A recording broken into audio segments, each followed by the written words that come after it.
সরকার হটিয়ে ঐক্যের ডাক দিল সিরিয়ার বিদ্রোহী গোষ্ঠী। ডক্টর ইউনূসের বিরুদ্ধে 5 মামলা বাতিলের রায় বহাল। জরুরি ভিত্তিতে এনআইডির ভুল সংশোধনের নির্দেশনা। ভারতীয় দূতাবাস অভিমুখে বিএনপির 3 অঙ্গ সংগঠনের পদযাত্রা আটকে দিল পুলিশ। সরকারের ঋণের সুদহার বাড়ছে। আওয়ামী লীগের নেতার বাড়িতে আগুন, 2 নারীর মৃত্যু। শুধু ভারত নয়, চীন ও রাশিয়াও গুজব ছড়াচ্ছে, জানালেন প্রেস সচিব। অবৈধ বিদেশিদের বৈধ হওয়ার অনুরোধ স্বরাষ্ট্র মন্ত্রণালয়ের, অন্যথায় ব্যবস্থা। ভোজ্য তেল নিয়ে অভিযান চালাতে ভোক্তার ডিজির কঠোর নির্দেশ। অনূর্ধ্ব-19 এশিয়া কাপ ফাইনালে ভারতের বিপক্ষে ব্যাটিংয়ে বাংলাদেশ। শুনছিলেন দিনের খবরের প্রধান শিরোনাম, এবার বিস্তারিত। তার আগে গ্রামের কাগজের ইউটিউব চ্যানেল সাবস্ক্রাইব করুন এবং সব খবর পেতে ফেসবুক পেজ ফলো করে রাখুন। বিদ্রোহী যোদ্ধাদের আক্রমণের মুখে সিরিয়ায় বাশার আল আসাদের শাসনের অবসান হয়েছে। সিরিয়ায় বাশার আল আসাদের নেতৃত্বাধীন সরকারকে হটিয়ে দেশটিতে ঐক্যের ডাক দিয়েছে বিদ্রোহী গোষ্ঠী হায়াত তাহরির আল শামস।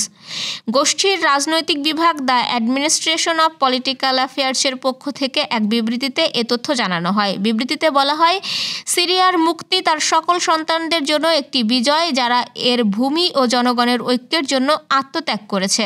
বর্তমান পরিস্থিতিতে আমরা সামাজিক ঐক্যকে শক্তিশালী করতে এবং সিরিয়ার সমাজের জন্য ন্যায় বিচার ও মর্যাদার নীতিগুলোকে নিশ্চিত করতে প্রতিশ্রুতিবদ্ধ। দেশটির সেনাবাহিনীও কমান্ড দিয়েছে। সেনাবাহিনীর কোনো বাধা ছাড়াই বিদ্রোহী যোদ্ধাদের রাজধানীতে প্রবেশের খবরে বাশার আল আসাদ এর আগে রাজধানী দামেস্কো ছেড়ে পালিয়ে যান। বার্তা সংস্থা রয়টার্সের 2 সিনিয়র সিরিয়ান কর্মকর্তার বরাত দিয়ে জানানো হয়েছে, একটি বিমানে চড়ে দামেস্কো ছেড়ে অজানার গন্তব্যে চলে গেছেন বাশার আল আসাদ। লন্ডন ভিত্তিক পর্যবেক্ষক সংস্থা Syrian observatory for human rights বলছে, দামেস্কো আন্তর্জাতিক বিমানবন্দর থেকে একটি ব্যক্তিগত উড়োজাহাজ ছেড়ে গেছে। সেই উড়োজাহাজে বাশার আল আসাদ থাকতে পারেন। নোবেলজয়ী অর্থনীতিবিদ ডক্টর মোহাম্মদ ইউনূসের বিরুদ্ধে শ্রম আইনের 5 মামলার কার্যক্রম বাতিল করে হাইকোর্টের দেওয়া রায় বহাল রেখেছে সুপ্রিম কোর্টের আপিল বিভাগ। রোববার হাইকোর্টের রায়ের বিরুদ্ধে রাষ্ট্রপক্ষের করা লিভ টু আপিল খারিজ করে বিচারপতি মোহাম্মদ আশফাকুল ইসলামের নেতৃত্বাধীন 3 বিচারপতির আপিল বিভাগ এ আদেশ দেন। এই আদেশের ফলে শ্রম আইনের 5 মামলার কার্যক্রম বাতিল করে হাইকোর্টের দেওয়া রায় বহাল থাকলো বলে জানিয়েছেন ডক্টর ইউনূসের পক্ষের আইনজীবী।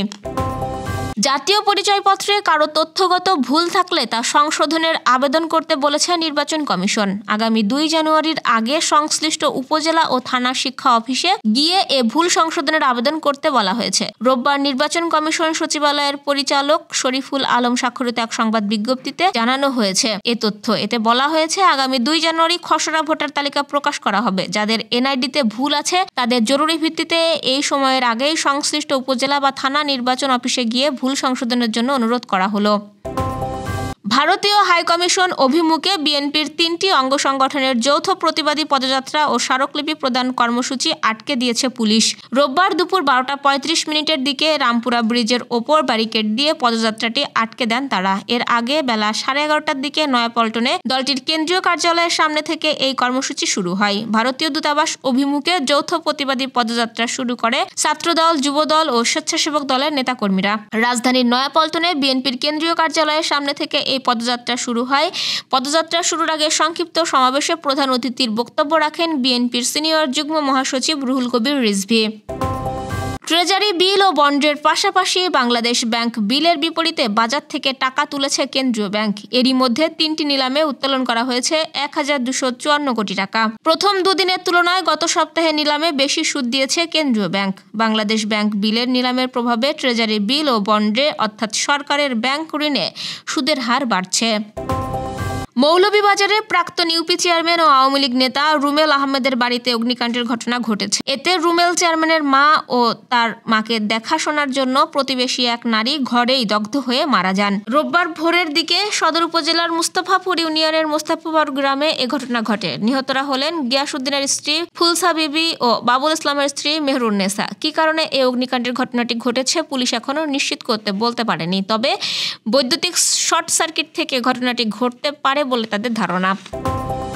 বাংলাদেশ নিয়ে শুধু ভারত নয়, চীন ও রাশিয়া থেকেও গুজব ছড়ানো হচ্ছে বলে মন্তব্য করেছেন প্রধান উপদেষ্টার প্রেস সচিব শফিকুল আলম।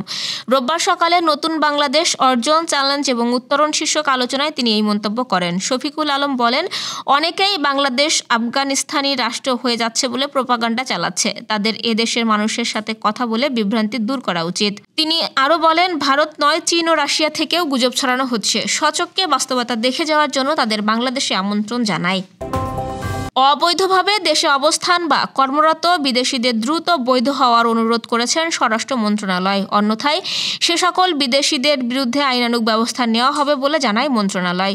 রোববার এক সতর্কীকরণ বিজ্ঞপ্তিতে এ তথ্য জানায় মন্ত্রণালয়। এতে বলা হয়, অনেক বিদেশি নাগরিক বাংলাদেশে অবৈধভাবে অবস্থান বা কর্মরত রয়েছে। সেই সকল বিদেশি নাগরিকদের অবিলম্বে প্রয়োজনীয় কাগজপত্র সহ বৈধতা অর্জনের জন্য অনুরোধ করা হলো। এতে আরও বলা হয়, দ্রুত সময়ের মধ্যে বৈধ না হলে সেই সকল বিদেশি নাগরিকদের বিরুদ্ধে আইনানুগ ব্যবস্থা নেওয়া হবে। বাজার থেকে হঠাৎ করেই সয়াবিন তেল উধাও হয়ে গেছে। কোনো ব্যবসায়ী সয়াবিন তেল বিক্রির ক্ষেত্রে ক্রেতাকে অন্য পণ্য কেনার শর্ত জুড়ে দিচ্ছেন। সয়াবিন তেলের এই সংকটকে ঘিরে কঠোর অভিযান পরিচালনার নির্দেশ দিয়েছে জাতীয় ভোক্তা অধিকার সংরক্ষণ অধিদপ্তরের মহাপরিচালক মোহাম্মদ আলিম আক্তার খান। রোববার সকালে বাজার অভিযানে যাওয়া ভোক্তা অধিকার সংরক্ষণ অধিদপ্তরের টিমগুলোকে এই নির্দেশনা দেন। মহাপরিচালক এসব টিমকে ভোজ্য তেল তথা সয়াবিন অথবা পাম অয়েলের মতন তেলের বিষয়ে কঠোর অভিযান পরিচালনা করার নির্দেশ দিয়েছেন। বেশ কিছুদিন ধরে বাজারে সয়াবিন তেলের সংকট চলছে। চাহিদা অনুযায়ী পাইকারি ও খুচরা ব্যবসায়ীরা সরবরাহ পাচ্ছেন না। 100 লিটার সয়াবিন তেলের চাহিদার বিপরীতে মিল থেকে পাওয়া যাচ্ছে 10 থেকে 20 লিটার। ব্যবসায়ীরা অভিযোগ তুলেছেন, মিল মালিকরা নাকি সরবরাহ কমিয়ে দিয়েছেন, ফলে বাজারে তেলের সংকট বেড়েই চলছে। সংশ্লিষ্টরা আশঙ্কা করছেন, এভাবে চলতে থাকলে আসন্ন রমজানে ভোজ্য তেলের সংকট সমগ্র বাজারকে অস্থির করে তুলতে পারে। রাজনৈতিক পট পরিবর্তনের পর বাংলাদেশ ও ভারতের মাঝে উত্তেজনা বিরাজ করছে। এরই মাঝে অনূর্ধ্ব-19 এশিয়া কাপের রোমাঞ্চকর ফাইনালে মুখোমুখি বাংলাদেশ ও ভারতের যুবারা, যেখানে টস হেরে আগে ব্যাটিং করছে আজিজুল হক তামিমের দল। ভারতীয় অধিনায়ক মোহাম্মদ আমান টস জিতে আগে ফিল্ডিংয়ের সিদ্ধান্ত নেন। এর আগে 2019 যুব এশিয়া কাপ আসরের ফাইনালে প্রথমবার খেলতে নেমে বাংলাদেশ 5 রানে হেরেছিল ভারতের কাছে। সর্বশেষ 2023 আসরেও দুই দলের দেখা হয় সেমিফাইনালে। প্রতিশোধ তুলে বাংলাদেশ সেই ম্যাচে ভারতকে টুর্নামেন্ট থেকে বিদায় করে দেয়। পরে ফাইনালে সংযুক্ত আরব আমিরাতকে 195 রানের বিশাল ব্যবধানে হারিয়ে প্রথমবার যুব এশিয়া কাপের শিরোপা উৎসবে মাতে ইয়ং টাইগাররা। এ নিয়ে টানা দ্বিতীয় এবং সব মিলিয়ে তৃতীয়বার লাল সবুজের প্রতিনিধিরা যুব এশিয়া কাপের ফাইনাল খেলছে। ফাইনালে তাদের প্রতিপক্ষ ভারতীয় যুবারা। যুব এশিয়া কাপের রেকর্ড সর্বোচ্চ 8টি শিরোপা জিতেছে। ইয়ং টাইগাররা একবার কেবল শিরোপা জিতেছে গত আসরে। এই ছিল দুপুরের আয়োজন। সাথে থাকার জন্য ধন্যবাদ।